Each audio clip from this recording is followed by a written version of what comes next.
Om Shri Aurobindo Meera.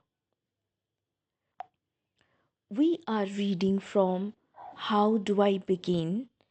A primer of Affirmative Spirituality by M.P. Pandit, published by Dipti Publications, Sri Aurobindo Ashram, Puducherry, India.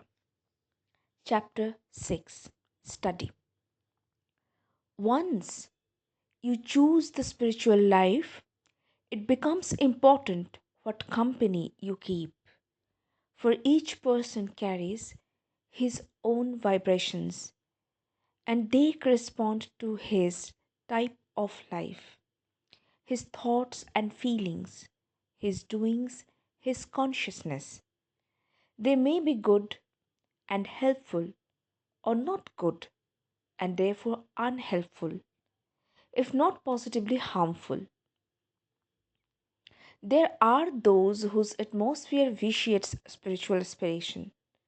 Verbally or otherwise, they create doubts, introduce stresses of disequilibrium, and in many ways set in motion waves that are inimical to our progress.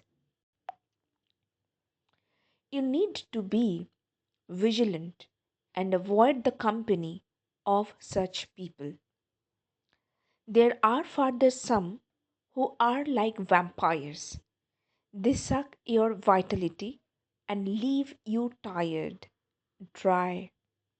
They may be interesting in their conversation, fascinating in other ways, but they leave you exhausted. You must make it a point to be away from this.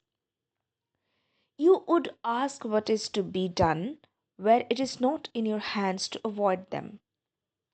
Circumstances may be such that you are obliged to be in their company quite often, if not every day. There is a way, and that is not to have personal interchange with them. You can move with them, work with them in their company, but there should be no inner sympathy. Cultivate a kind of impersonal relation. They will not be able to affect you. Seek the company of the good, the holy, those who have advanced on the path. Satsang, company of the holy, plays an important part in spiritual life. A sage likens such a personage to a blazing fire. Every log of wood that is thrown in its precincts, whether dry or wet, gets warm and ready to catch flame. It is processed and readied by the very fact of being in close proximity to the fire. When you are in the atmosphere of a person who has touched some depths or reached some heights, you automatically imbibe his vibrations, known or unknown. To you, they have a powerful effect on you. Without much effort, obstructions in your nature begin to get dissipated. Helpful movements like purity, aspiration are strengthened. A ripening goes on behind the surface. A ripening goes on behind the surface.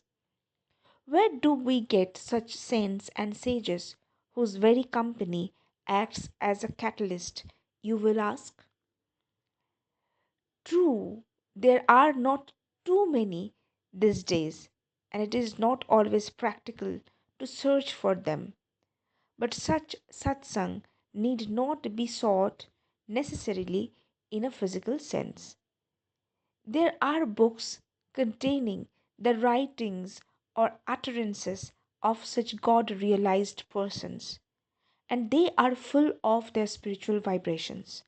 Such books carry their charge. Each word is instinct with their power of spiritual dynamism. Make it a point to devote some time daily to a reverent study of such authentic literature. Swadhyaya, disciplined study, is a long prescribed way to prepare oneself for spiritual life. Certainly, you do not need to read books on philosophy, though, if they interest you, you may study them. They can help your mind to widen its understanding of the principles and processes of life, the goals and interests of the human mind, as seen and perceived by the expounders of philosophies. Know, however, that philosophies in general are mental speculations and systems. They do not necessarily help you in your sadhana.